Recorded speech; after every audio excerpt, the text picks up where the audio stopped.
দর্শক, এই তো চলে আসলেন তারেক রহমান আমাদের দেশে। এই এখন ঢাকা আন্তর্জাতিক বিমানবন্দরে আছেন।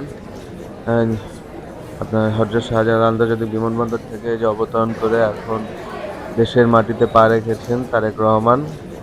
সপরিবারে এই যে চলে আসলো তার ওয়াইফ, তার মেয়ে এবং তিনি। এখন এখানে সবার সাথেই সাক্ষাৎ করবেন, সবার সাথে দেখা করবেন। এই যে সালাম দিচ্ছেন সবাইকে। একেবারে চলে আসলেন, শেষ পর্যন্ত দেশের মাটিতে আসলেন উনি। হুম, কোটি, কোটি বাঙালির স্বপ্ন পূরণ হলো। এই যে আসলেন, এই যে মির্জা ফখরুল ইসলাম আলমগীরের সাথে এই কুশল বিনিময় করছেন এবং এখানে আছেন মির্জা আব্বাস আছেন সাথে।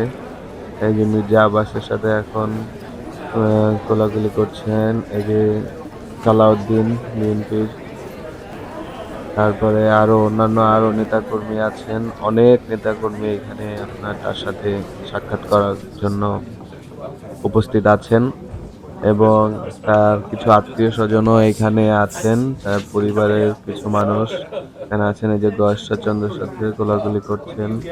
তারপরে আরো এই যে নেতাকর্মীর সাথে যে কোলাকুলি করছেন। পেছনে ওই পাশে অনেকেই আছেন যারা সাক্ষাৎ করতে চান কিন্তু তারা পারেনি গ্লাসের ওপারে। এখন আরো আরো নেতাকর্মীর সাথে কুশল বিনিময় হচ্ছে। দীর্ঘ ১৭ বছর পর দেশে ফিরে আসলো এবং রুহুল কবির রিজভীকেও আমরা দেখতে পাচ্ছি। এতগুলো নেতাকর্মীর সাথে তার দেখা সাক্ষাৎ, এটা আসলে একটা ইতিহাস হচ্ছে। এই ইতিহাস ভোলার নয়। এই ইতিহাস যে বাঙালির মনে যে স্বপ্ন দিয়েছে তারেক রহমান আসাতে সেই স্বপ্ন পূরণ হবে সবাই আশা করছেন।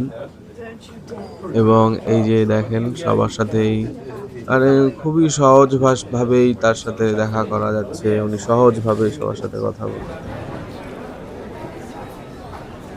এটা সবাইকে ভালো ভালো লাগায়। এই যে পরিবারের অনেকের সাথে কথা বলছেন, দেখা করছেন।